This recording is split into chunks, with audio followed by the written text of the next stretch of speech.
teman-teman. Video kami kali ini akan membahas tentang memahami dan mengukur efektivitas dari pengendalian internal. Sebelumnya kalian tahu nggak sih apa itu pengendalian internal? Pengendalian internal adalah sistem yang dibangun untuk memastikan operasional perusahaan berjalan dengan lancar, laporan keuangan akurat, dan perusahaan mematuhi peraturan yang berlaku. Namun, pengendalian internal yang efisien tidak hanya harus efektif, tetapi juga harus dijalankan dengan sumber daya yang optimal. Lalu, bagaimana kita bisa mengukur efisiensi pengendalian internal?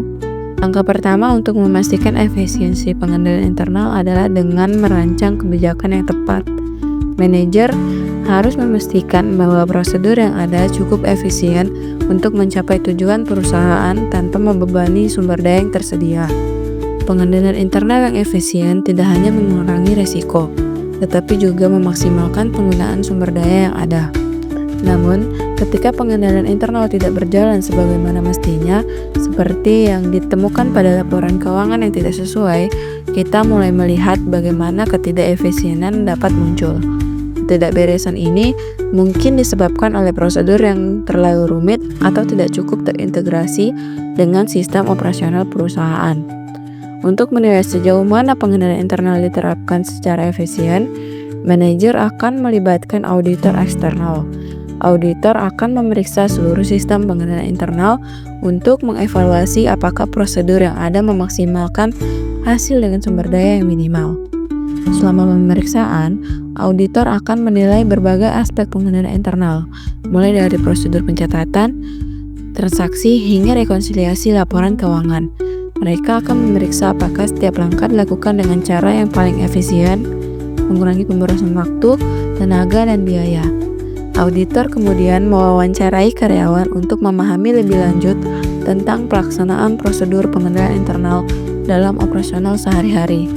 Mereka akan mencari tahu apakah ada langkah-langkah yang dapat disederhanakan atau ditingkatkan untuk mengurangi pemborosan dan meningkatkan efisiensi. Berdasarkan temuan audit, auditor akan memberikan rekomendasi terkait efisiensi pengendalian internal.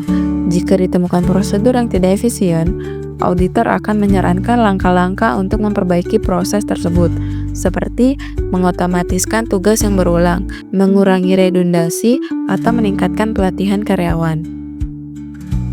Setelah menerima rekomendasi, manajer bertanggung jawab untuk mengimplementasikan perubahan yang diperlukan. Langkah-langkah perbaikan ini bertujuan untuk meningkatkan efisiensi tanpa mengurangi efektivitas pengendalian internal itu sendiri. Pengendalian internal yang efisien harus dipantau secara berkelanjutan. Evaluasi rutin dan penyesuaian sistem pengendalian internal akan memastikan bahwa perusahaan selalu menjalankan prosedur dengan cara yang paling efisien dan tetap dapat mengelola risiko dengan baik. Sekian video kami mengenai memahami dan mengukur efektivitas pengendalian internal. Terima kasih. Jangan lupa